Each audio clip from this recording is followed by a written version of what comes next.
Hello. Hi everyone. Hello, I'm Jen. I am Head of Programming here at Science Gallery London. I'm delighted to welcome you here tonight. We are a gallery which is a space to grow new ideas across art, science and health. We're part of King's College London, and the public programme here explores future-facing questions located around the intersection of art, science, technology, through conversations, residencies, exhibitions and events like this one. So 3 things that are very practical to do with health and safety. If there is a fire alarm, please leave through the staircase and fire exit at the back of the theatre. The toilets are located through the door where you came in, to the right. And there is photography and filming happening tonight. So if you'd rather not be in photo or video, please let Catherine know. She's sitting at the back, and we can erase you from the record. So tonight's event marks the conclusion of the Studio Quantum Residency, which has been happening here at the gallery with artist Chandrika Narayanan-Mohan, and that is in partnership with the Goethe-Institut London and the Faculty of Natural, Mathematical and Engineering Sciences here at King's College London. So the Studio Quantum Residency programme is designed to connect artists and audiences with partners in technology, culture, science and education to foster conversations around quantum technologies and the arts. It launched last year with 4 successful artist residencies, and this year there were 8 residencies and accompanying events taking place in Dublin, Johannesburg, Lagos, Mexico City, Karlsruhe, Rotterdam, Bangalore and London. If you'd like to find out more about this, please talk to Chandrika afterwards, or perhaps some of the Studio Quantum artists are also in the audience. There are people from Goethe-Institut who will be floating around afterwards as well. So tonight, this event starts with an introductory talk from Dr. James Millen, who's the director of King's Quantum, followed by performances from artist and poet Chandrika Narayanan-Mohan and writer, performer and activist Lisa Luxx. We'll then move into a section of the evening which is more conversational. It's a discussion to explore some of the themes that have been explored so far during the residency, and including questions and chat with you, before we wrap with some drinks in the atrium at the back of the theatre. So I'll now hand over to James, Director of King's Quantum, to begin. Thank you.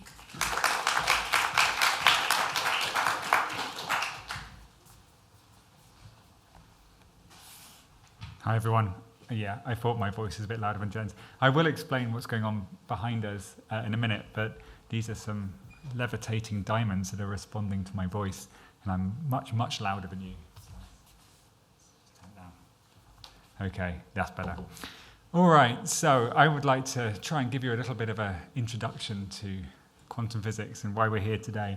So 125 years ago, a very serious German professor called Max Planck was engaged by an electricity company to calculate whether the newfangled lighting technology of the day, the light bulb, was more efficient than gas lamps, which were the standard.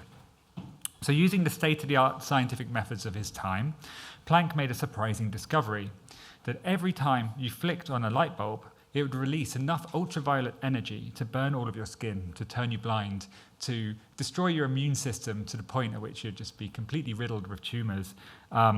And this apocalyptic danger of light bulbs became known as the ultraviolet catastrophe, and we've stuck to gas lamping ever since. So this, of course, is not quite the case. And to understand how a light bulb glows, Planck had to impose some strict new rules over the way that energy is radiated in what he described as an act of despair. This desperate act led to the discovery by Einstein and others that light is made up of tiny particulates, or quanta, hence the name quantum physics. They name these particulates of light photons. Quantization extends much further, such as the tumbling of molecules out in space. And there are very many bad uses of the word quantum out there. I'm looking at you, quantum Pilates, quantum manifestation. But I would actually say, a free plug here, Samsung's quantum organic LED television actually does use quantized colors for its screen. That one's legitimate. So quantum physics, which many of you may associate with infinite universes and the seemingly impossible becoming possible, is actually a framework of highly restrictive rules. I don't want to let you down. So highly restrictive rules about how the world behaves at the smallest scales. But these microscopic rules determine how everything, from light bulbs to the entire cosmos, glows. Because of quantum physics, photons of light spend millions of years bouncing around inside the sun. And this tires them out to the point at which they bathe you in lovely warm infrared light rather than cooking you with ultraviolet. So before Planck, how do we think about the world? How do we make these mistakes? Before him, the world was neatly divided into two. There were objects that would whiz around with a well-defined position and a speed at every point in space. These are described by Newton's equations. And then there was also spread out fields, which let us describe electricity and magnetism. And these were described by Maxwell's equations. So we had things in a definite place, and we had things that were spread out smoothly through space. To the initial delight of Einstein, who hated separations in nature, scientists such as Prince Louis de Broglie discovered that due to quantum physics, everything is spread out and can diffract and interfere like sound or water waves. To the subsequent horror of Einstein, it turned out that it's not really things themselves which are smooth and extended, but rather it's our certainty about how they will behave which ripples through reality like the shockwaves across a struck drum skin. In the end, objects always reach a definite destination, but the location of this depends on a spread-out route. The electrons moving through a material follow rules which break and ripple past the atoms, and interference, which is peaks and troughs in what the electron is allowed to do, lead to these characteristic quantum impossibilities that dictate whether a material can bend, can keep you warm, can be a solar panel or a superconductor. Put another way, everything that fundamentally can happen in nature depends on everything else that could happen. This is the essence of quantum physics. Before we interrogate nature by taking a measurement, it sits in a suspended state of possibility which we call quantum superposition. Uncertainty and probability were introduced into quantum physics by Max Born, perhaps in response to his wife, the poet Hedwig Born, attacking his previous materialism and the old science giving her, the quotes, the feeling of being cast upon an icy landscape. Early on, quantum ideas were seen as more human, poetic, and closer to nature in a way that maybe now we've lost.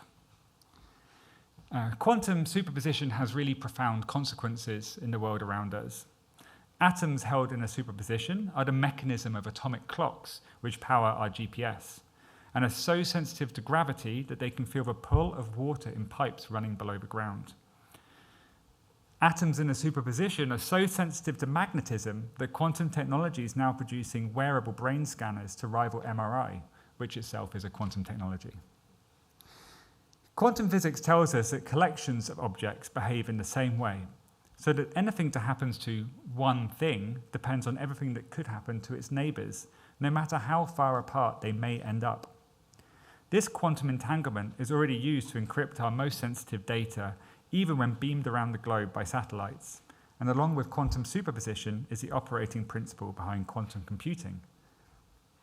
This oneness of separated objects is called non-locality, and such spooky action at a distance traces its origins to Newton, who introduced it into his theory of gravity due to his deep and enduring belief in magic, much to the horror of his contemporaries.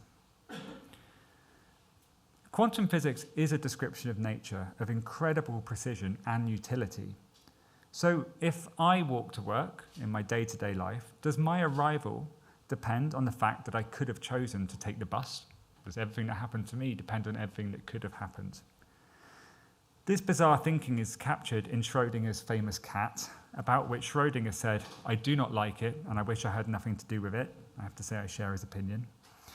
Can the quantum uncertainty of nuclear decay climb up the scale of up the chain of scales from a Geiger counter to a glass vial of deadly gas to a cat in a state of suspended mortality? Thankfully not. Quantum physics tells us that quantum behavior is not passed from tiny things to huge things, and the theory is clear as to the reason why. Quantum rules don't determine my day-to-day life, and that's without any necessity to claim that quantum physics stops working at some point. The transition is not sharp. Indeed, it is possible for something to be a bit quantum. But just because we don't expect quantum behavior to persist doesn't mean that it's impossible under carefully controlled conditions. Recent Nobel laureate Anton Zeilinger suggested that the size limit of quantum effects is financial. One can always design a fancier and more expensive experiment. So what you see behind me actually here is near identical to our lab work at trying to make quantum superpositions of large objects. This project was a very fun one with artist Stephen Claydon and designer Harriet Vine. We exhibited it here at the Science Gallery, actually, a few years ago. And here we have diamonds suspended by electrical fields, and they respond to the sounds in the room around them in a loose analogy to the complex behavior of quantum systems. You know, do you think that maybe you could decode what I'm saying from their motion and this kind of this way of interrogating information in a complicated system is very similar to the difficulty of understanding a quantum system that's in this suspended state of possibility. In the lab, we levitate tiny spheres of glass within a vacuum using laser beams, protecting these objects in a cocoon of light. By watching them move with incredible precision, we can suck all of their energy away until they are still. From this cold and isolated point, we try to find evidence that their behavior is quantum. It is entirely feasible, if not imminent, that a virus could be put in a quantum superposition, but this is work in progress. So my personal belief is that we'll never find a scale at which the stranger aspects of quantum physics do not work, and this is, in fact, the majority view of scientists. It is not a view uniformly held, though, and some people are offended by quantum logic seemingly clashing with their day-to-day observations, and some even believe that quantum physics is incompatible with life. So I hope at least the rest of this evening will be spent exploring whether there really is a tension between quantum physics and our human experience, and so I hope you enjoy that as much as I expect to. Thank you.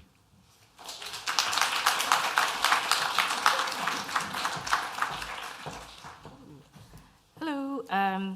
So I'm Chandrika, and I'm the studio quantum artist in residence from Dublin to London. And thank you very much, Goethe-Institut and King's College and James's team and Science Gallery for letting me bring cool people to share a stage with me tonight.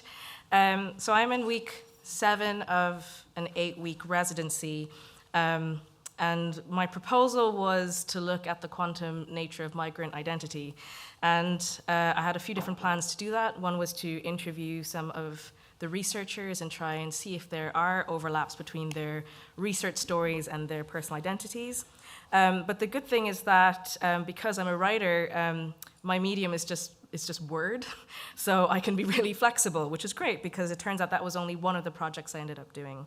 So I'll start with a piece that was inspired by an event that me and the other studio quantum artists were invited to in Berlin called Fertile Void. It was like a quantum art symposium. And this was before I started the residency, so I really started with zero knowledge of quantum. I would say I'm now at 0.0001, maybe. Actually, yeah, that's terrible. It's probably a lot more zeros. And I was thinking about the term fertile void and thinking about quantum analogies and the fact that we're all really familiar with Schrodinger's cat, but there are so many other analogies that we can use. And I was thinking about quantum pregnancy, and that is an analogy that a lot of us not only know, but actually feel and have experienced. So this piece came from that.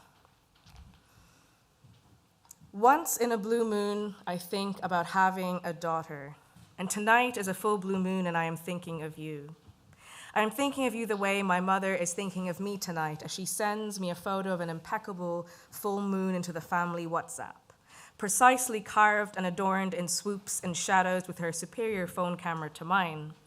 That is to say, I am thinking of you by throwing the idea of you into the void and expecting a reaction from it. But before I begin thinking of you, I am outside on the pavement in blue plaid pajamas, wearing my father's unbuttoned flannel over an old band t-shirt, fuzzy socks peeking out over ankle boots. The orange lamplight is blinding as I look up into the sky. I am desperately seeking the roundness of it, but the fabled blue moon remains obscured by a wide blanket of cloud. I am thinking of you because it is just past midnight and I am Googling quantum pregnancy. Because I'm thinking about the times where someone is both in existence and not at the same time. I'm thinking about that one time in a waiting room, myself and others simultaneously bored and vibrating with worry, the nurse repeating the term failed contraception, emphasizing the word fail until I start crying. That is the day I start taking the pill and the day where I don't end up pregnant. But for those hours in between, in a body that felt both with child and not, realities bloomed and expanded and came into being in the vicinity of my uterus, and then a measurement, an outcome, an answer. Realities contract, a state collapses, the amplitudes have spoken. This outcome emerges as the winner. It's okay for me to not want a son because I'm not going to have one, or a daughter for that matter, nor offspring of any kind because I don't want to. The mothers have shown me their lives, chosen not to hide the realities of parenthood, and so I am one of the lucky ones making a truly informed decision, knowing that to have a child would be to unglue the lid I so firmly jammed onto my sanity, to lift it off and expose my brain to the elements, the screaming insistence of sound and touch and wet and stink, and the spiral back down to wanting death is never as far away as I want it to be. I know not to tempt it back into the former home of my body where depression once slept and fed so comfortably. But sometimes that other life appears out the corner of my eye, wavering like heat off of summer tarmac, and I see my daughter walking with me, small hand in mine. My tiny witch child, my solemn little harbinger of doom, the chubby cheeks on her. She would be a crier, a colicky little creature as I was, but unlike my mother, I would know the wiring of my child already, because I know the wiring of me, and I would know how the world is too loud for her, or not loud enough. My father once told my mother, I want a daughter because she will know me like nobody else does. And the irony is he was right. And what's worse is here I am, on a blue moon night, thinking exactly the same thing. The eggs that might have become you have been brewed in this body unfruited, and so the potential of you has been part of me, will be part of me, is part of me, and so I direct these stories to you in your current form, whatever it is to be the opposite of a ghost, the ghost of an idea fused into meat. Sure, isn't that what a daughter has always been? So that's a piece I wrote very much before attending James's lectures, going into the lab, getting into the nitty-gritty of things, but taking two of the sort of starter concepts that I was familiar with and expanding them into something that felt familiar. The second piece is based on one of James's researchers, Sophie. Where'd you go? There she is. So I was very kindly allowed into the lab and to see all the different experiments that they were working with. On Monday, I might be able to come into the lab. So this is kind of the first two pieces of what I hope will keep expanding out the more information I learn. And it's called Finesse. In a lab in King's College, London, a woman in baggy jeans and a crop top crouches over an experiment, gold earrings flashing under fluorescent lights. She suspends a nanorod between two lasers where it seemingly floats, vibrating tightly with the push and pull of forces. In isolation, it levitates between two mirrors, a cavity, so precise and polished that the particle behaves strangely between them, growing colder and colder. She said to me, "How does it know the mirrors are there? Things behave strangely between mirrors, trapped all alone with themselves." Nestled in the crook of a laser beam, where it can be watched and nudged and held and spun without the grabbiness of hands, without the pinch of things. Taken away from all that can push, shove, taint, derail. Let it exist in the safety of isolation. It won't mind if you watch, praising it for existing, for reacting. It does what it does best. So place it between mirrors. See how it slows down, how its reflections make it sit in the cold of itself. It loves it there in its tundra of isolation. Here, it is untouchable. Now I have two pieces based on Clelia. I've just summoned everyone to talk about their lives in front of them, which is slightly awkward but quite nice. So I was interviewing Clelia about the idea, what I like to do, and it's also part of the booklets that are out there. So my last residency was writer in residence for the Institute of Physics, and the basic premise of that was to sort of demystify the process of discovery by interviewing researchers. And instead of writing poetry about the science, writing poetry about the researcher journey in their lives, because that's just storytelling and their journeys are really fascinating, but also integrating their research language or terminology or processes into the writing somehow. So that was what I wanted to do, was pick a few researchers and interview them. So these are both based on interviews with Clelia and her area of research. Now the first one is more of a visual poem, but we prefer those visuals, so I didn't want to put up a PowerPoint. It's based on a quote Clelia mentioned during the interview by Richard Feynman, which is, "Nature isn't classical, damn it, and if you want to make a simulation of nature, you'd better make it quantum mechanical, and by golly, it's a wonderful problem because it doesn't look so easy." So that is the skeleton of this piece, and I've built her story around it, which makes more sense visually. I'll just move a hand whenever a piece of that quote turns up. "It's not in your nature to live in a silo, but then it isn't in the nature of the universe. And that connectedness calls out to you, echoing. And you responded, 'I am coming to find you. I will walk out into the dense fog of existence where classical meets quantum, and I will wade through it, feel it about my ankles, damn it, even when they try to stop me.' So you found one bridge and then another, between the layered realms of physics and philosophy, between languages ancient and new, and asked, 'What if?' over and over. You found others like you, full of want with a yearning to make something that offers a gift to the in-between. And yes, they said yes, but sometimes they said no, because a gift is sometimes desired, sometimes unwanted, sometimes, oh, it's too much, you shouldn't have.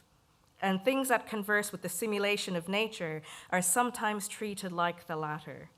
And in those moments, a voice might say, 'You'd better make up your mind about where you belong, but it is wrong.' Because you often feel quantum mechanical, holding all of your cells within yourself, resisting a collapse. And by golly, it's a wonderful feeling to push back, to take space, knowing that you wield solutions to the problem, because you are still wading in the depth of things, and you relish the feel of it, the in-between. You compute from it, you draw breath from it, and it doesn't ask you to be anything but yourself, yourselves, all of them. And now when others look, they start to see, and so onwards you go, traversing worlds with tools clenched tightly in your fists. You offer them up to whoever is searching, to whoever is wanting, to whoever is wading into the fog and looking for a flashlight. Here, you say, we can't make this easy, but we can at least try.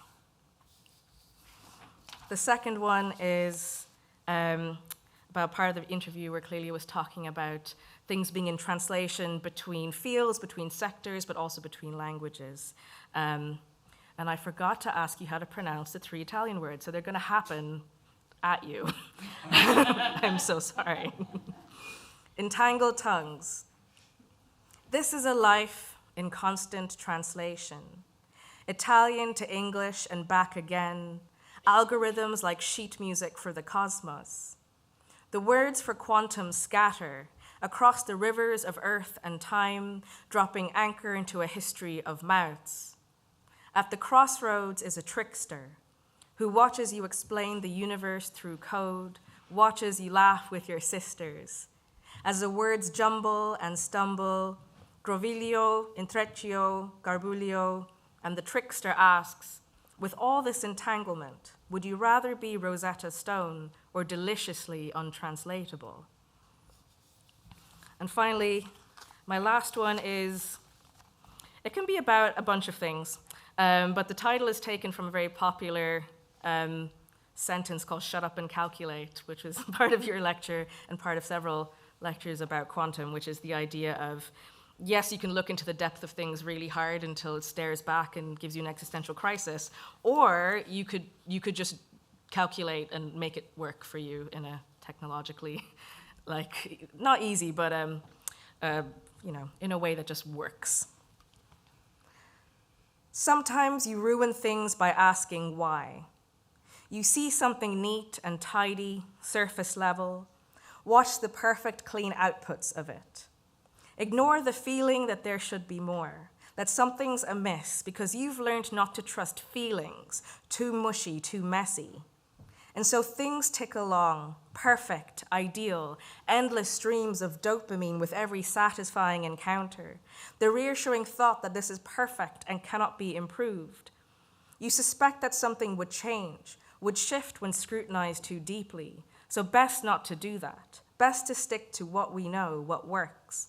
But you, unfortunately, are a why person, a how person, a give me more person, and so you begin to inquire, delve further into things. And on one hand, the world opens up to you with answers you never had before, answers that fold in on themselves, that dazzle, that confuse, that set everything you know alight. But on the other hand, they weren't the answers you wanted. They weren't the questions you wanted. They are full of heartbreak. You realize this needs to be done differently. Realize that the way we did things do not account for all this information, all this wildness, all these contradictory feelings. You couldn't just leave it alone, could you? And so you are the reason it dismantles. In reality, it was meant to be dismantled, rewritten, rebuilt to suit the mechanisms of those layers of reality, because that's always where why gets you. But still, you are instigator, and you didn't mean to burn it all to the ground. You just get excited when you find answers, and forget that sometimes other people don't. And eventually, it will be okay. Others come round to it. Things need to be dismantled, rewritten, rebuilt. Standing amongst the debris of your own discovery, you hope you can be a part of the rebuilding, that the next version of things will have space for questions, for contradictions, for the splendor of wild things. You hope and you question and you keep trying and you feel and feel and feel. Thank you.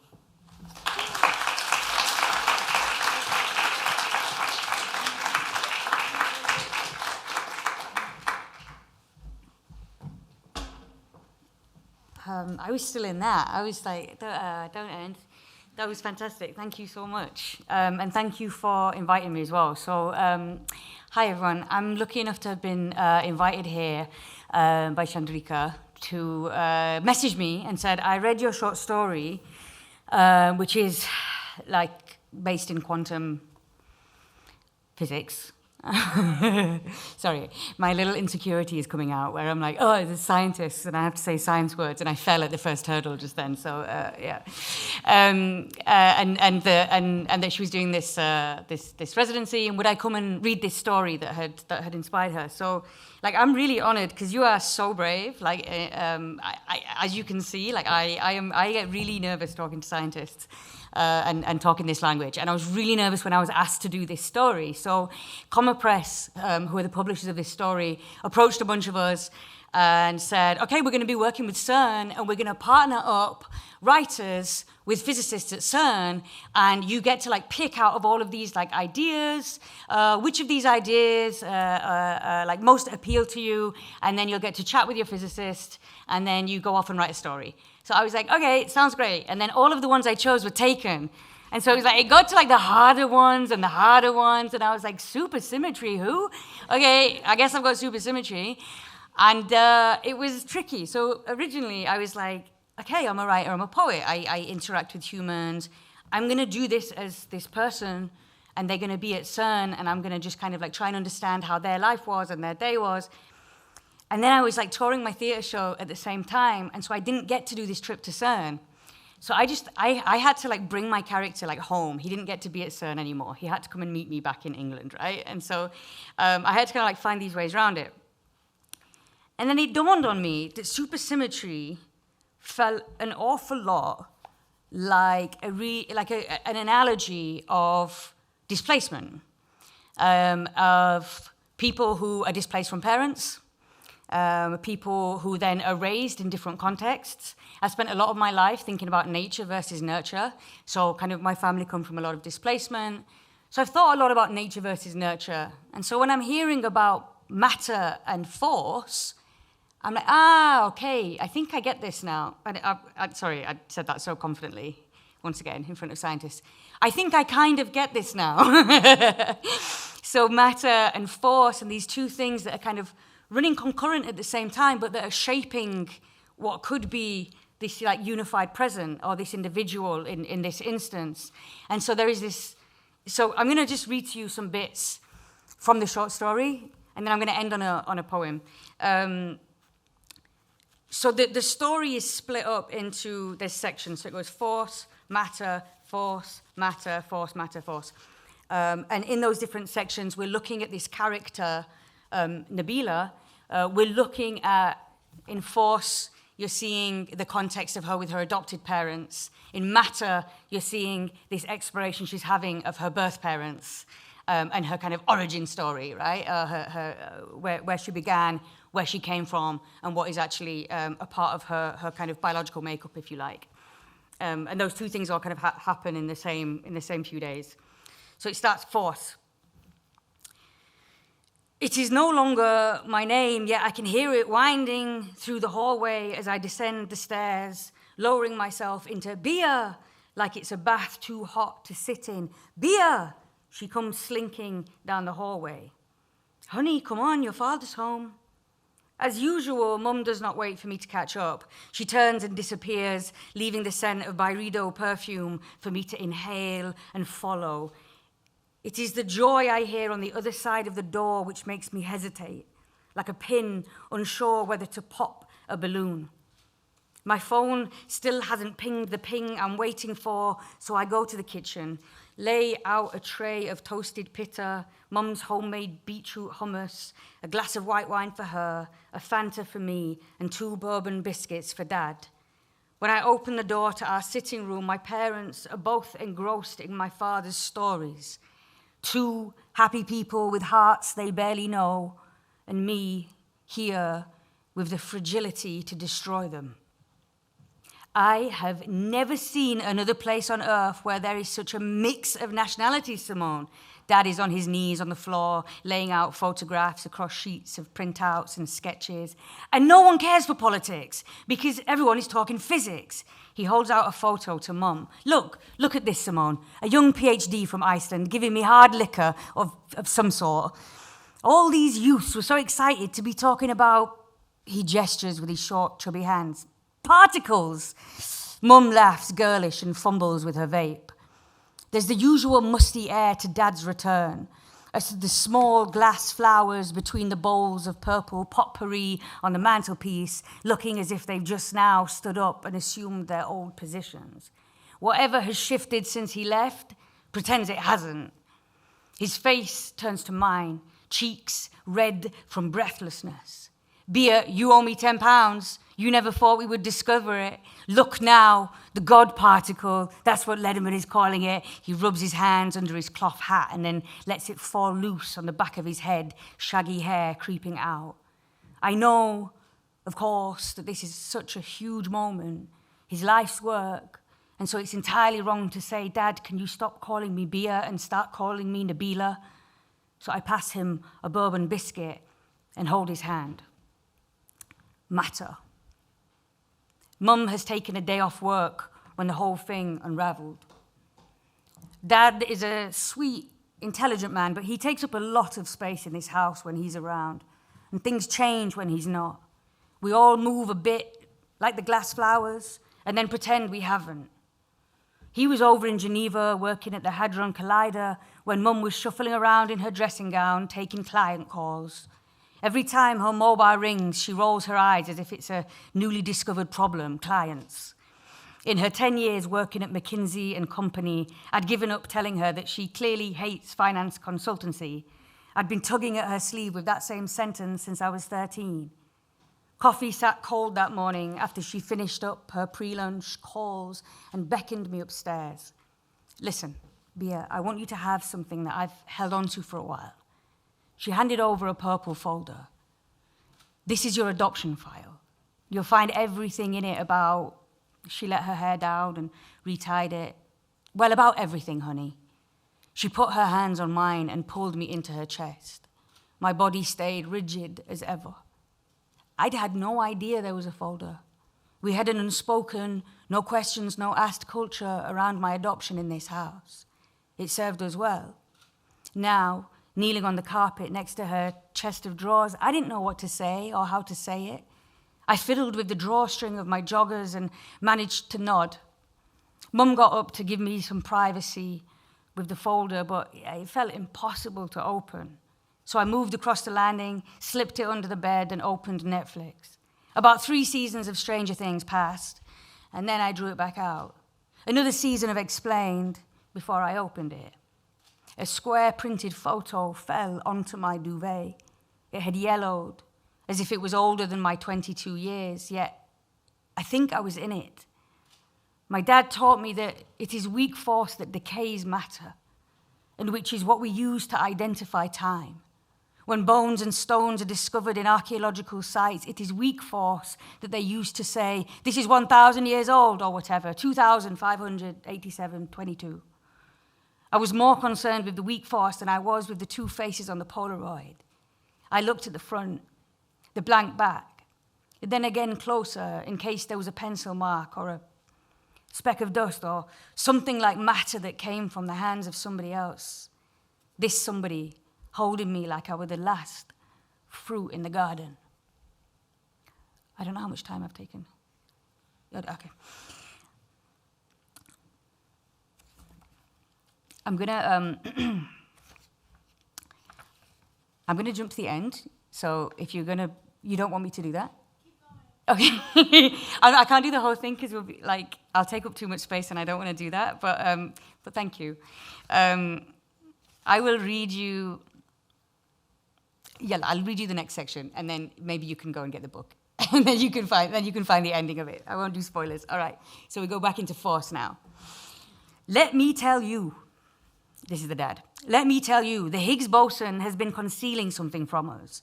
And what we can now imagine is that there is a hell of a lot of symmetry that we haven't known about before. Dad's half-closed eyes mean that we won't be leaving this room until he's finished the journey he is adamant to take us on. My hands are tense, holding something too heavy to hold while waiting for the right moment to set it down. I stretch out my fingers and shake them off. Before I know it, I've eaten the beetroot hummus in such huge bites that there's only dregs left on the plate. He goes on, supersymmetry is our answer to so much that has gone unanswered. Remember when I told you both of strong force, weak force, and electromagnetics? He quizzes us as his way to tell a story. Strong force, we remember, is what holds a nucleus together. If you break it, it will destroy everything. It's how they make atomic bombs. His example was always that strong force is like the kinship that keeps the nuclear family held together. Weak force is the decay of particles. It's how we read how much time has passed. Like an old photograph of a family who have separated, that's weak force, isn't it, Dad? Though electromagnetism and weak force and strong force do not interconnect. Supersymmetry, he tells us, half biscuit in hand, is what would unify all these forces. Mum picks up her white wine and crosses her legs. Nigel, she interrupts him, Bia is leaving for Iraq. I'm going to leave it there on the story, okay? Thank you.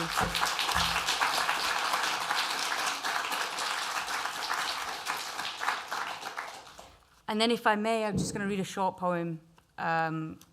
Is that all right? And so the reason that I found that metaphor to come to me with such clarity is because I was adopted. So I'm Syrian originally, and I did go through that displacement, and I did go through adoption and spent my entire life trying to do the maths on nature versus nurture.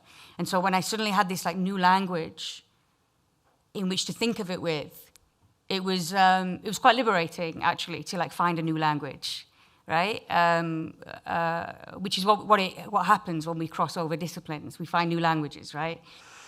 So I just wanted to read a poem, and then maybe you can find the quantum in it. I'm not trying to say that I wrote this with any quantum in mind, but actually just thinking about, just hearing what Chandrika was reading made me feel that maybe I can present this as well. Maybe I can share this one. So this was written,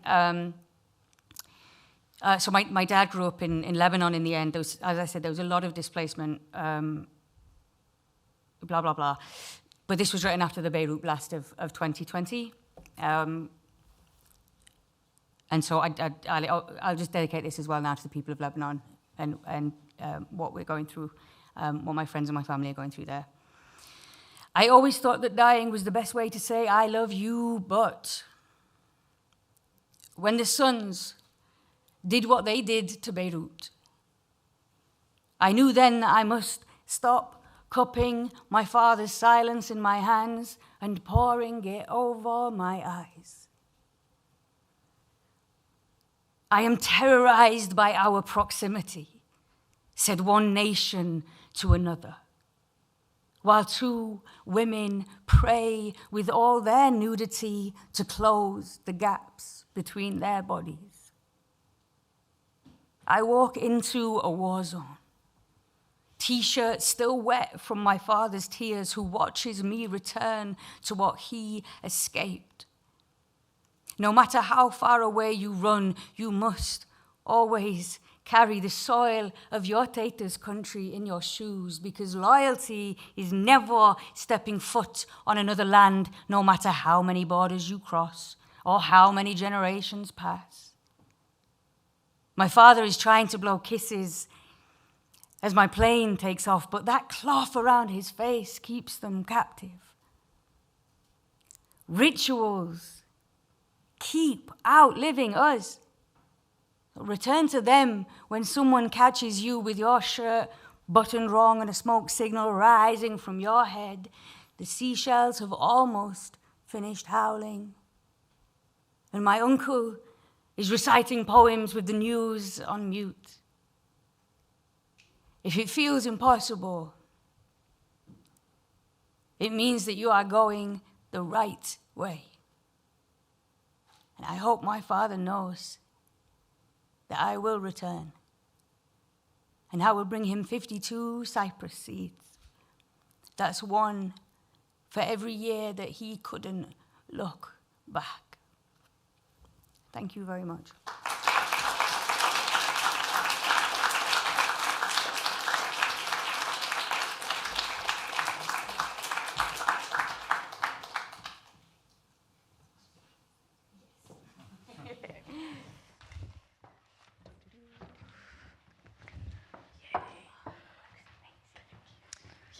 Thank you so much.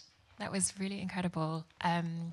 So we've reached the stage of the evening where we have a bit more of a conversation. Panel members, just to say, if you would like to ask questions of each other, please feel free. So we'll take about 20 minutes chatting as a group, and then we'll open out to questions from the audience. So hang on to those and ask them in a few minutes. I feel a little bit blown away. We're just gonna put stuff down and breathe. One sec.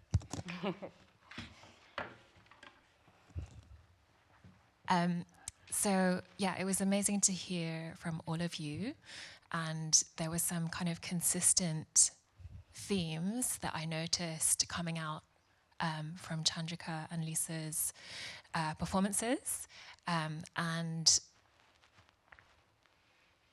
there was something about what you, James, was saying about starting with the story of the history of science and how quantum thought and ideas kind of arrived in the world, and then with Chandrika and Lisa's sections, there was something about care and the relationality of how we operate as humans and how we operate in relation to the natural world that were really kind of stand out, kind of common threads that really struck me.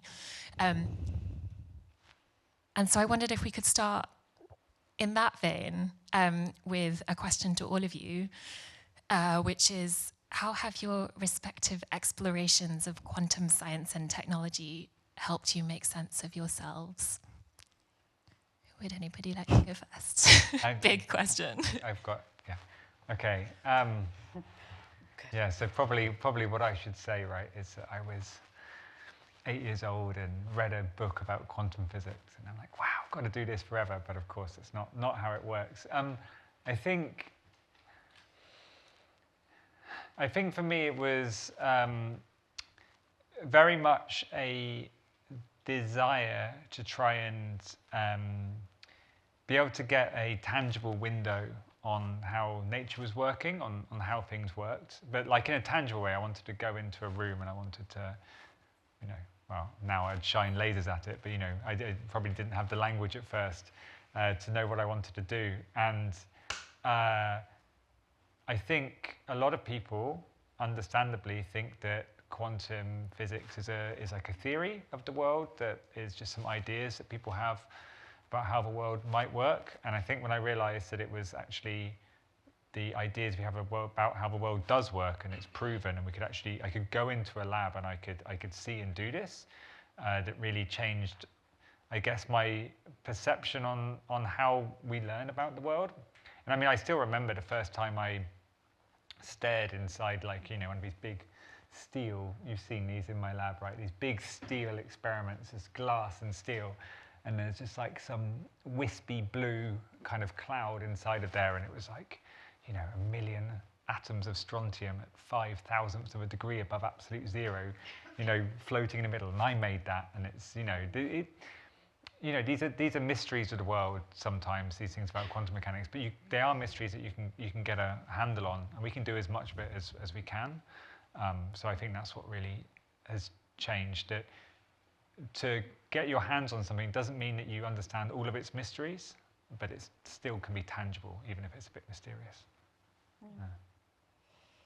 I think, well, I'm very new to quantum. It's not been something I've been like consistently interested in. From the last pamphlet I did, I was interviewing physicists from different parts of physics. Some of them were doing seabed mapping. Some of them were meteorologists.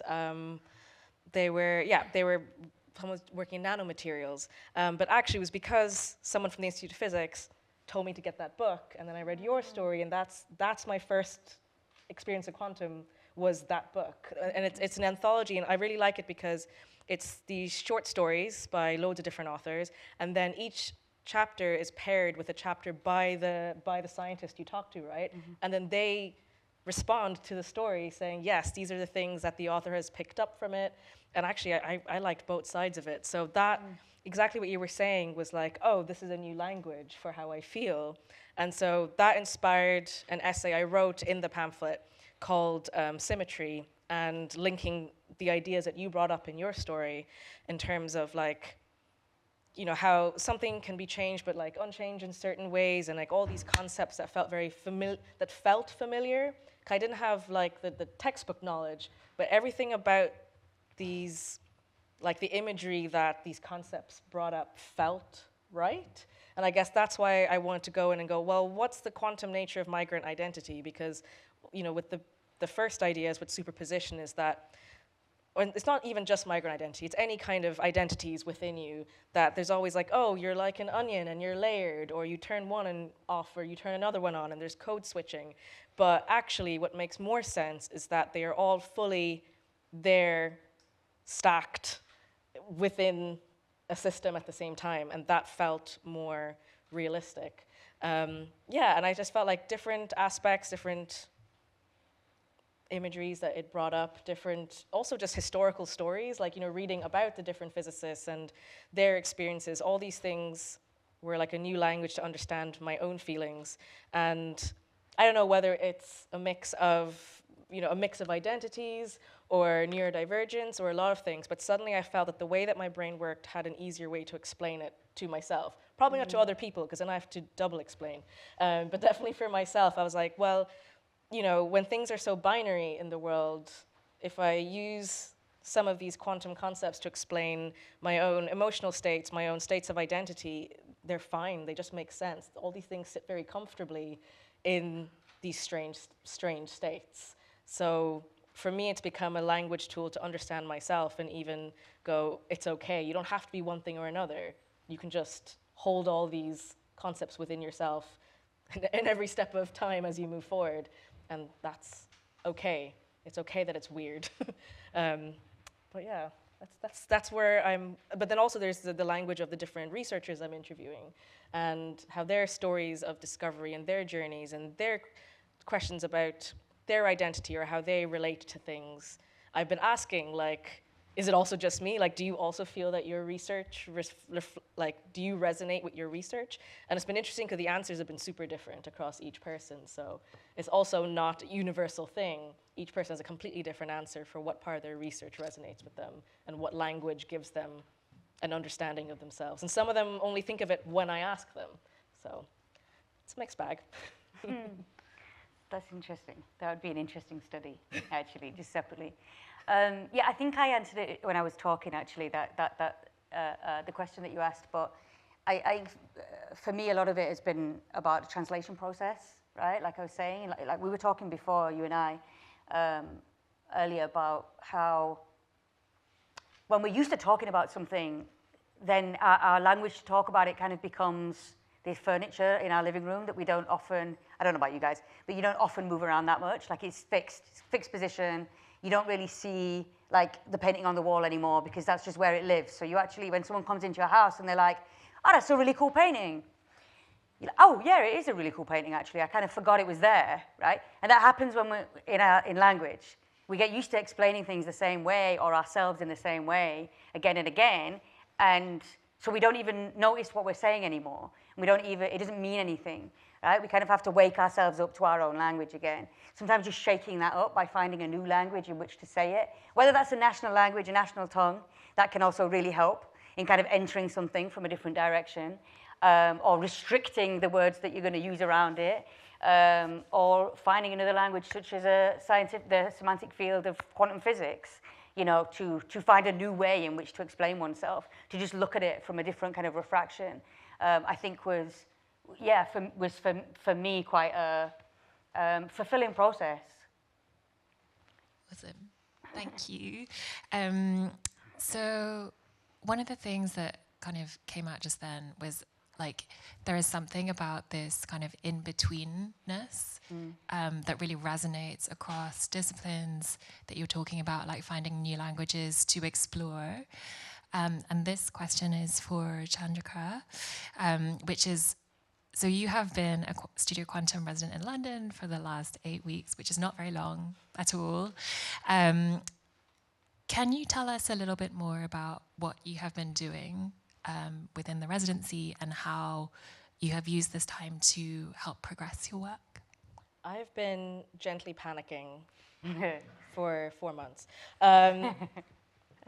The thing is that, like, I almost failed physics. It's the only subject in school I wasn't good at, and now my job is science. It's poetry and science communication and physics. Ha, take that. But yeah, I don't know why I thought I would magically be good at physics out of nowhere all these years later. So it's, yeah, I don't know what it is. It's a real struggle for it to like sit in my head properly.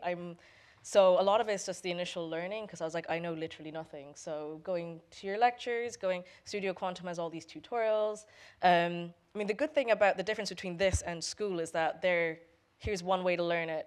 Too bad if you don't get it. I get to have like 8 different, well, like I swear 20 different people explaining it to us in different ways, different aspects, artists, scientists. But I'm trying to read, I learn better through storytelling, so reading like Carlo Rovelli's Helgoland, and I mean other fiction that was based on these concepts like Matt Haig's Midnight Library. So a lot of reading. But on my literal second day, I arrived and went into your lab, which was awesome. So that was like literally off the flight the night before, into your lab the next day. I don't know anything about quantum, but I guess here I am. To do it, yeah. Terrifying. So yeah, going into your lab, meeting like part of your research team, thinking about the interviews, doing those readings. But then because we went to Berlin for this in between, 4 weeks in, we had to go to Berlin and I had to present work. And the other poet as part of the residency, who's David Odiase, who's the Nigerian poet who is in Mexico City, they threw us together and said, like, make a performance together. So we created one from scratch, sort of, using some of our old poetry, but I did some new writing. I did Fertile Void for that. So we performed a piece in Berlin together, and that was really amazing to think about someone else's areas of quantum, which was, he was looking more at nonlinear time and time through African philosophies and religions, which is very embodied time through literal lineage and blood, but also motherhood and colonialism, so us weaving those ideas together, because everyone was looking at a very different aspect of quantum. Yeah, and then trying to sit and let all this information marinate to the point where I can start writing about it. And I've ended up with basically kind of 3 different projects at this point, like the ones from the interview from the physicists, things that are inspired directly from your lab, and then very like personal reflections about like emotional states and quantum. And I did not expect to randomly write about quantum pregnancies, but that happened. So basically, gently panicking and making work is what I've been doing. So queer, actually, quantum, isn't it? I just sorry, there was a connection in my brain there. Well, inherently non-binary. I just my train of thought actually just kind of went from quantum pregnancy to just kind of the quantum body, the body. Yeah, exactly. It's very non-binary. So it was relevant in my head. Forgive me. Like I've got a few nods there. Like I think a few people understand what I'm saying. Yeah. Do you want to say more? Yeah. So the story, by the way, gets queer in a really kind of sweet way, but that's completely irrelevant to the point I was just thinking about. I was just thinking about the quantum body. There's quantum pregnancy, then there's quantum body. There's quantum body in terms of like the body that you feel, the body that you kind of like almost. I think a lot of people would have said that almost like kind of like psychically or intuitively feel, but there's something kind of inherently quantum then about like what is the matter that is your body, and the intuition, the intuitive body that is the queer body, right? That's my summary. That's what I've got to say on that. Yeah. Check back in a year. I might have more to say on that. But yeah, that was the first train of a thought, and then just kind of burst out. That's super interesting. I have a kind of another question, which is kind of related, but because you can kind of see it unfolding right now. But the question is, what do you think the value of this kind of artist, academic researcher, creative collaboration is for how we approach emerging technologies like quantum? Should I start? I feel it's your turn. That's my turn. Okay. Yeah, so... Sorry, can I just say, right, okay, remember at the start, you were like, not everything, quantum yoga, like forget about quantum yoga, that's a load of crap. Did I just do that? Did I just quantum yoga you? I totally just quantum yoga. I think this isn't the first time that this thought has been had. I'm sorry, but I think it's something that people discuss in the art of science as a concept. What I would say about quantum physics that people often misunderstand is they always think it's this theory of uncertainty and this, I think I call it like suspended states. Maybe I didn't mean quantum, maybe I meant super simple, maybe I'm specific. Because the thing about quantum and nature is that whenever you look at, you never ever see quantum physics happening. I think that's the key thing, and it's also part of the answer to why these collaborations are good. You never ever, no one's ever seen quantum physics happening. You only ever see evidence that quantum physics has happened. Yeah, right. Whatever you ever measure is always very, very definite and looks normal. So it's in the closet. Yeah, but it can only be that way because something strange has happened beforehand. So no, I'm not going to say you quantum yogaed me. Exactly, right. But I'm interested that that's something that people discuss. Yeah. Or that idea. Okay, that's very interesting. Yeah. Science communication. Yeah. I think what's really important to say actually is that it's not just about science communication to like the public. It's science communication to other scientists as well. Like a lot of my job at the moment is trying to convince, people in healthcare, for example, that they need to get with quantum. They need to get with quantum technology. It's going to make their point of care delivery better. And the immediate thing that happens is you invite people along. So come and have a listen, and they go, "Oh well, I don't know anything about quantum, so I'm probably going to give that one a miss, right?" And it's like, well, don't be so scared of it. And I think maybe if you, by exposure to concepts and to words and ideas, that maybe it does lower the barrier of fear for a lot of people, because it's it's not, as you were saying, it's not all about mystery. People get tied up in the mystery. The mystery stuff doesn't really have many consequences. We know how to do useful stuff with quantum all the time. And it's good when people know that and realize it's useful and they should get on board and learn it. Yep. Yeah. Well, even like, even before the residency started, like one of the things you were saying is like, oh, I like that you don't think quantum is weird. I'm like, Yeah. Because everyone keeps describing it as weird and spooky and strange, and I'm like, but all these concepts feel very intrinsically natural to just human identity and existence. So it doesn't feel, I mean, there's knowledge and then there's how something feels. And I'm like, it doesn't feel strange, it feels natural, which then makes sense because quantum and nature, that's how it works anyways. I also forgot to mention that one of the things I did during the residency is like I talked to you in your lab, but I went to the basement where the philosophers live. Yes. Put them in the basement. Yeah, I went down some side stairs into a basement, but they do have really big offices, so I'll give them that. It's like you said it's like a therapy room, the philosopher's office. No, I felt really bad because I'm like, have I just done therapy with this lecturer who has other things to do? Because I just sat on a sofa and couldn't stop talking. But yeah, because like when I said, right, am I on the right track? And they just went, sure. Like, yeah, like these concepts make sense. And I talked to another one who specialized in sort of like race theory and was talking about African philosophies and was like, yeah, other people have thought about these things as well. Here's some articles to read. So it wasn't just in the lab, it wasn't just the experimental side, it was me trying to figure out, wait, where do I live? Do I live with the theoretical physicists, the experimental physicists, the philosophers? I don't have an answer to that, and I don't live with, I'm the artist, I don't know what I'm doing. And that's okay, because I don't have a PhD in 7 weeks, that's fine. But yeah, so part of that, I suppose, science communication side, what I mentioned before is like, yeah, what I like to do with the research interviewers is to demystify discovery, like, because people just assume discovery happens only in a lab with like lab coats and goggles and secret things and journals that no one can read. But the reality is that every single person I interview about like what are these moments of like discovery or like challenges or big changes in your life, and it's always about people. They're like public citizen science projects that people made up in a pub together, conferences, or just talking to other people reaching across continents going, oh my God, we're doing the same thing, let's do this together.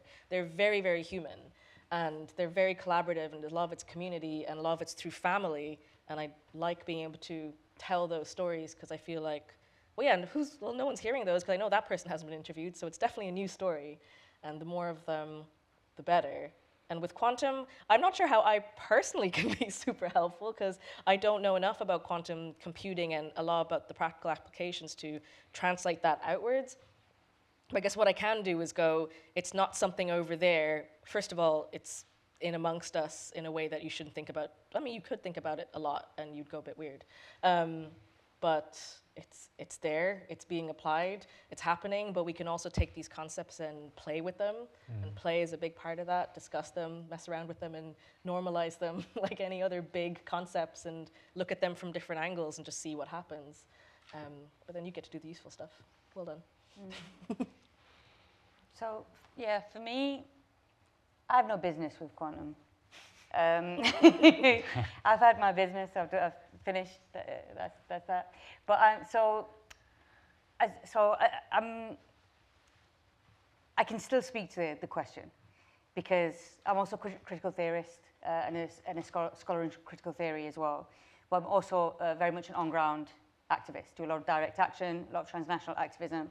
There's a lot of things that are in that space between those two things as well, that distillation process, which is really important, right? In terms of how do you turn theory into action. You can call it experiment if you want, because that's what any social movement is, right? Or you can call it action. Again, that's just language, right? So I think that process is still, at large, the same thing as what you're speaking to, that you're talking about technologies. But that's just a very kind of precise example, of, I think, of the bigger idea of that distillation process.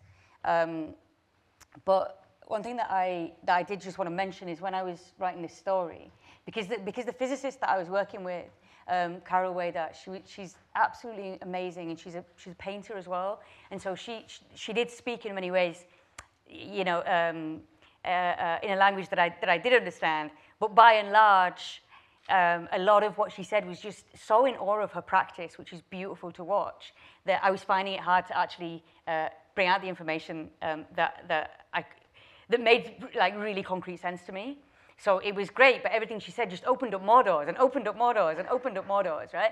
So what I ended up doing is I kind of took all of that research, did a bunch of my own research, and then actually brought in a couple of people close to me who were really interested in science, really interested in physics, who were like totally like had this kind of crush on quantum physics in a way, and like would read around it and stuff, but it wasn't their practice in any way.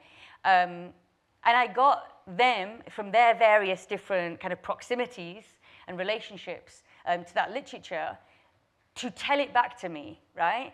So it's like this was the distillation process, right? Okay, so I'm gonna write it as I see it, and then I wanna see what it means to like the everyday people around me. Like, what does it mean? How are you drawing it into your life? So that I can then, so then we can kind of create this language almost.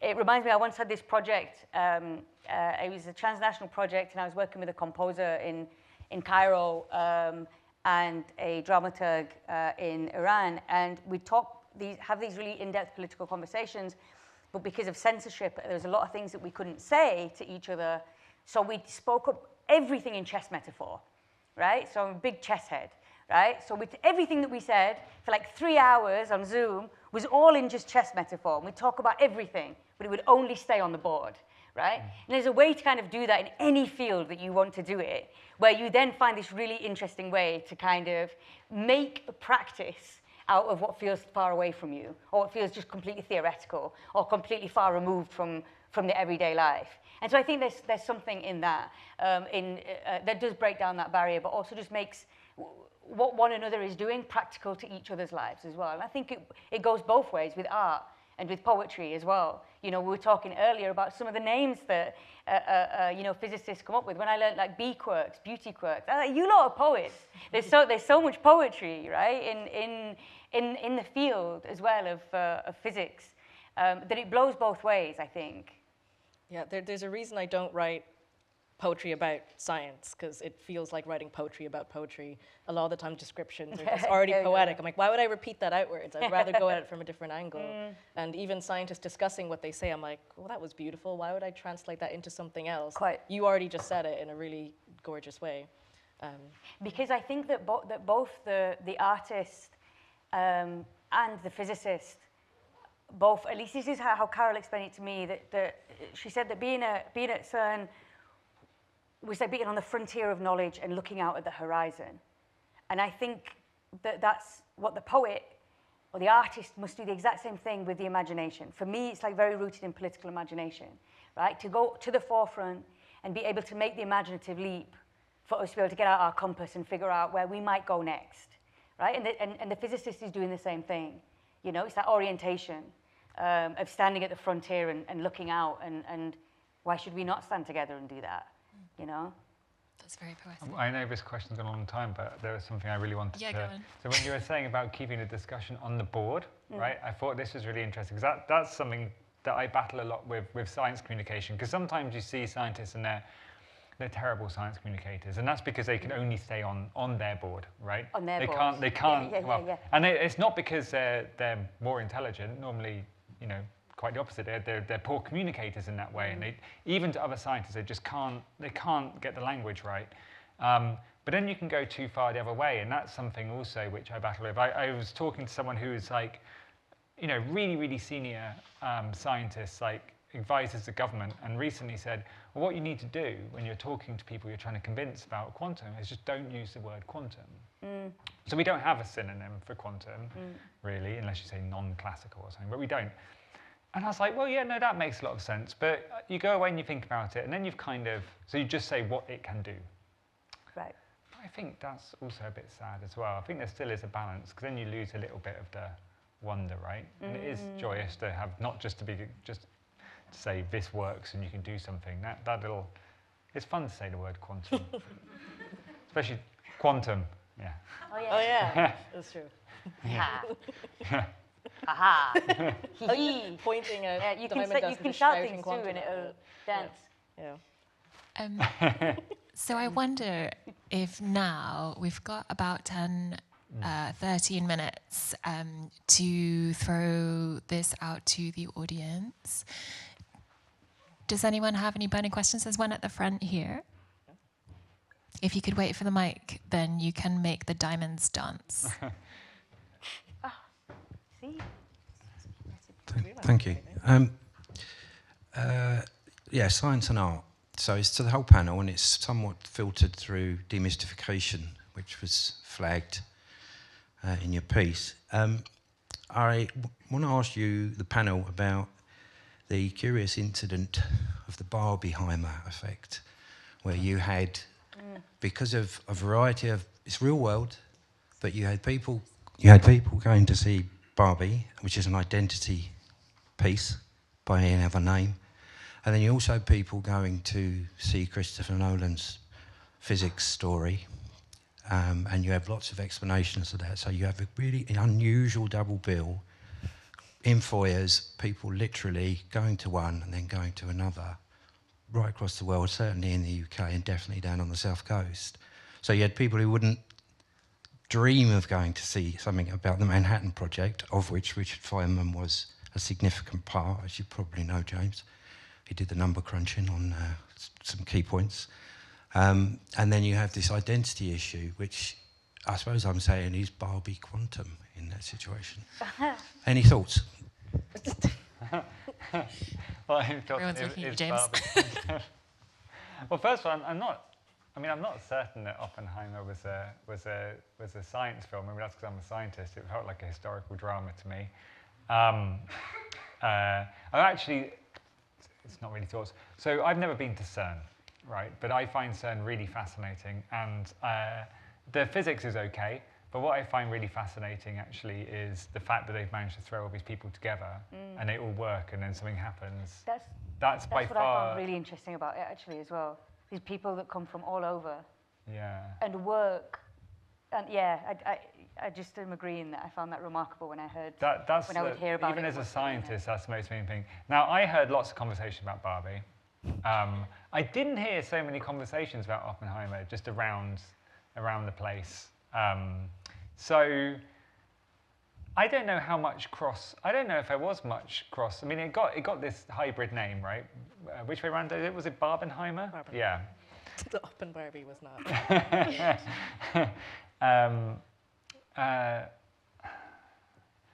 Yeah, I'm not sure I saw it as much as a crossover thing. Did anyone got anything to say? I just thought it was good marketing, and I won't share my opinion about Oppenheimer the movie. Wow, 3 hours to be historically accurate, and you can't do it. Okay, that's what theater does really well. Sorry, I won't. Nope, I'm not going to do it.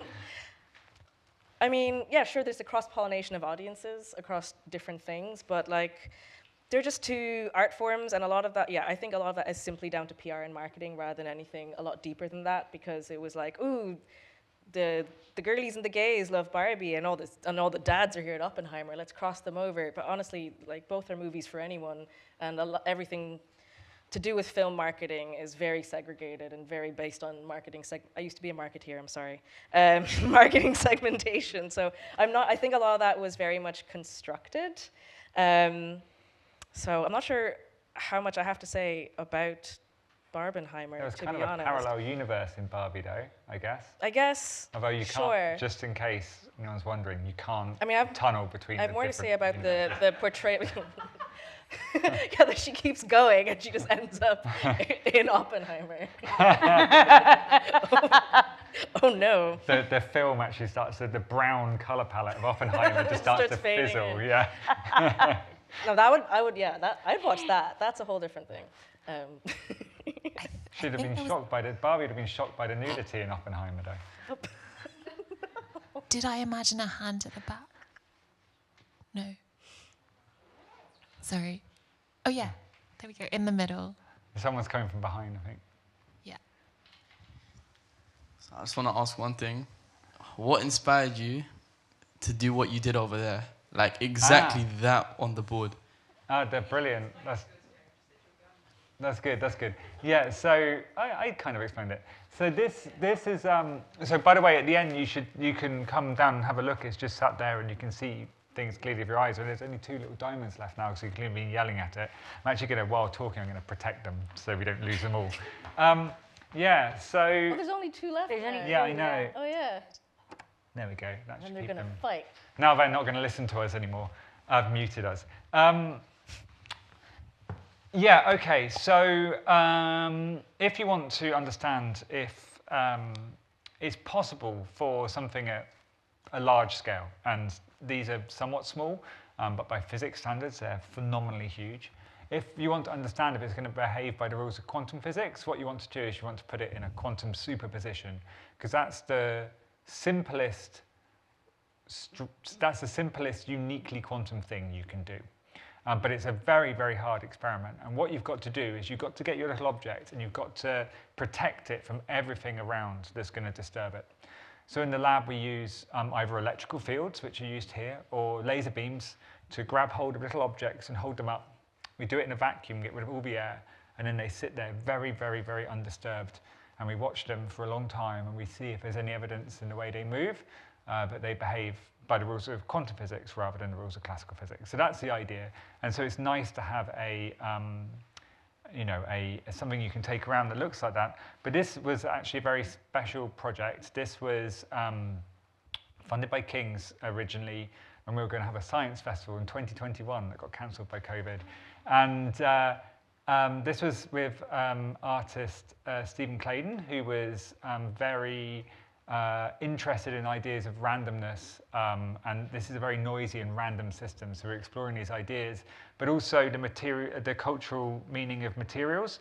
And so if you see, when you have a look at it, you'll see that these things are suspended in a little hole inside a metal object, which is a 2,000-year-old Chinese coin, which obviously has a lot of cultural resonance, and we're levitating these diamonds inside of it. But even better, it's housed in this beautiful housing, which was made by jewelry designer Harriet Vine, who is here, which is great.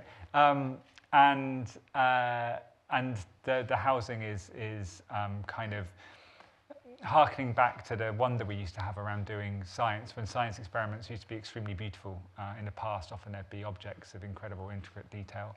And so they wanted to bring something out that was beautiful and also make sure you could see all of the science is happening. So yeah, there's only 2 little diamonds in it now, but you'll be able to see them clearly with your eye if you come down to the front. And people are welcome to take photos or whatever of it as well.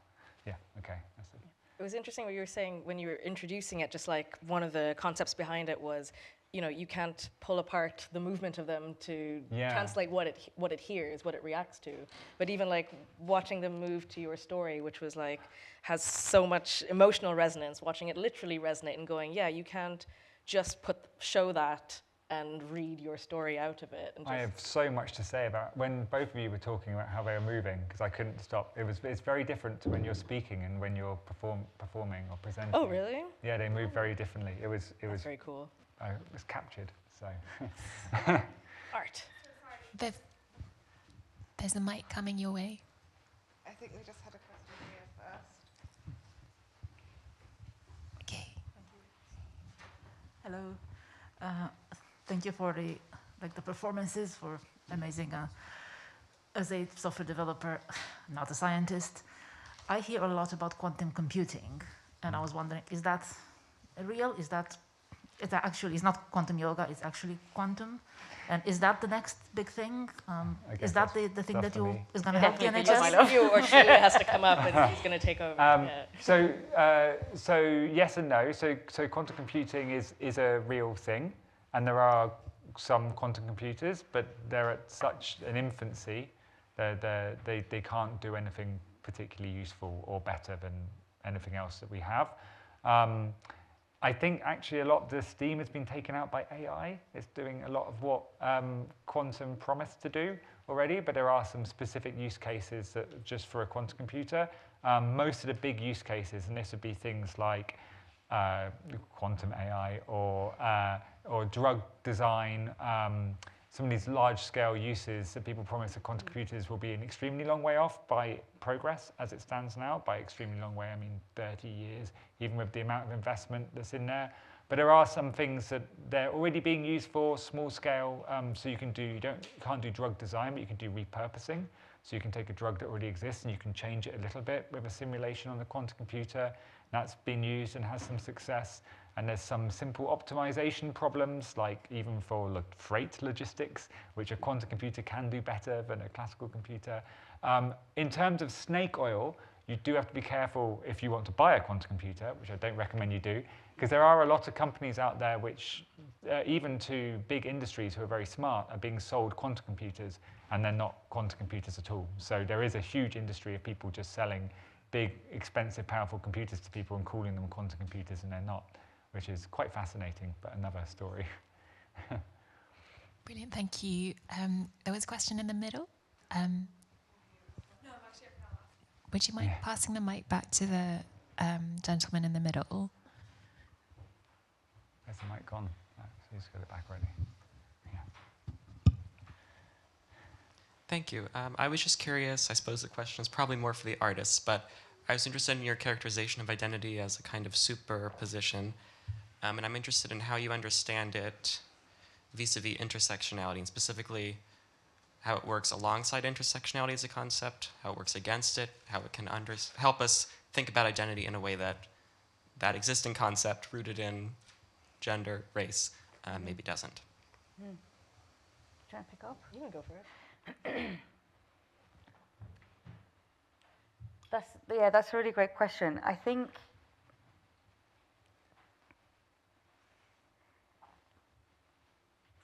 for me, what I felt was a big part of it when I constructed that story, for example, was the idea that two things can be happening at once of equal value and measure, and that is something that if we carry over to our understanding of intersectionality, or even joint struggle, can be, again, can continue to be of great value. I think if we can use that as the structure through which we understand ourselves to be in identity, but when we use intersectional, you're almost kind of just a small leap away from joint struggle, right? So this is why I'm taking it to joint struggle. And at the same time, I think there's another way in which we can think with it, which is when arguments are made in the space where arguments can be made, which is largely in theories of race, class, gender, sexuality, there can be so many kind of back and forth arguments and nuances that we get completely caught up in that we end up stalling and stalemating.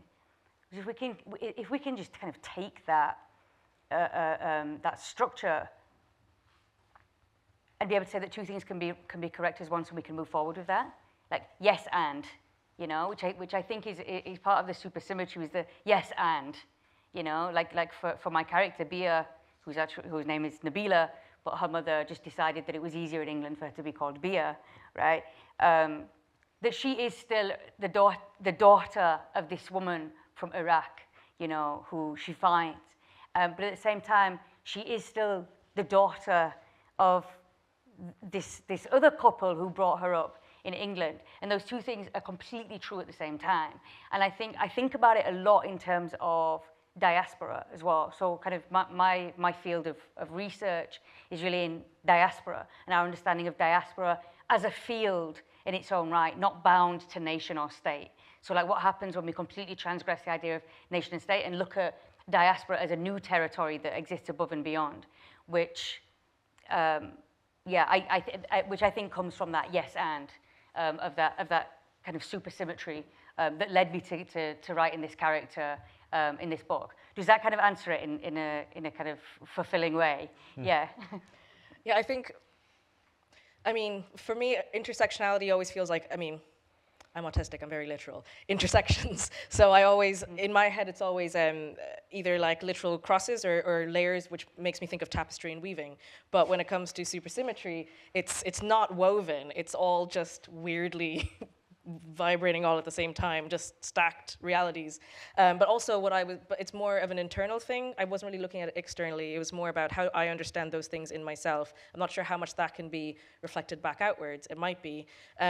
But one of those things was also looking at the moment of collapse, things under measurement and scrutiny, and that was where the original proposal was called code switching, because of exactly that, depending on whichever context I'm in and whichever version of me is amplitudinally loudest, that's the one that's going to appear, because that's what an external interference does. And part of what the research I was doing was also, I realized there was big, well, there seemed to be parallels with anthropology as well. Like there was in one of the essays I was reading, it wasn't even about really it wasn't about quantum at all. It was about anthropology and research, and it was just saying like, yeah, you cannot observe something without change. You cannot observe a system without changing it. You cannot observe a culture without intrinsically changing it. You're not outside of anything.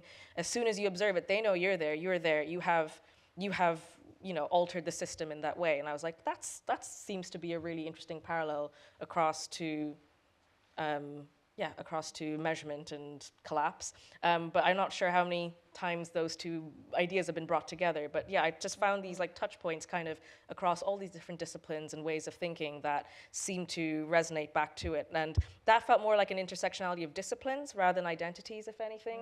And even in Berlin, there was an event on anthropology and quantum. I didn't mention that at all, and that annoyed me. I mentioned other things, but I was like, but what about the whole point of measurement and the non-neutrality of measurement, but also anthropology as a colonized subject? That's a whole other thing.